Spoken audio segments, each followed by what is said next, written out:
This is a demonstration of my computer science project, Maze Rush. The game works by essentially trying to reach the end of the maze as quickly as you can.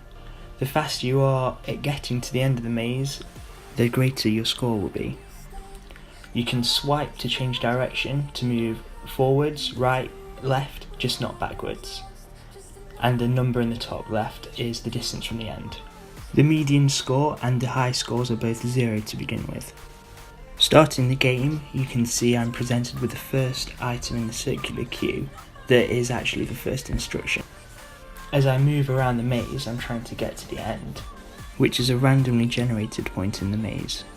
Here I'm swiping in the direction which I'm trying to move, and you can see in the top left the number from the end of the maze is decreasing or increasing depending on the number of nodes I am from the end of the maze.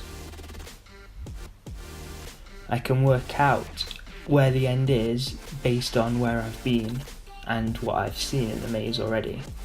So I won that maze and I got a score. It's the picturing of a maze that the end user will use to improve his or her orientation. I'm trying to win again now, and each time I win, the score I get is actually stored either exactly or as an approximation in a grouped frequency table. Scores stored exactly are stored because they are either the best score, so the high score, or in the top 5 high scores.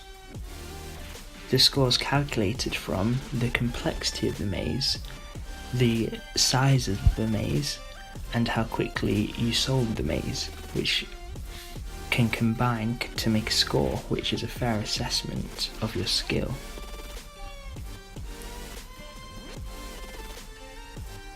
There is a circular queue which pops a message to the player after every new maze is generated.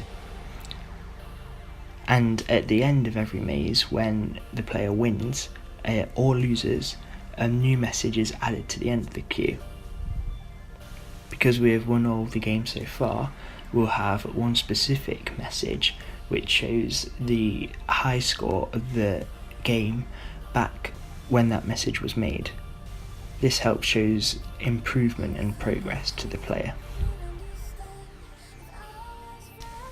The first score we got when playing this game this session was actually 0. This is because the maze is generated randomly, and when the maze is small, at a small level, then there's actually a fairly decent probability that the start point and the end point will be the same.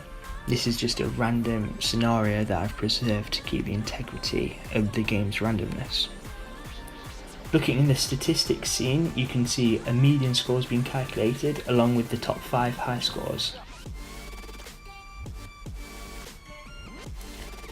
The high score is also presented on the main page, as you'll see when I load it back up. I'm refreshing the app here just to show that the scores are persistent as they're stored in secondary storage. Thanks for watching.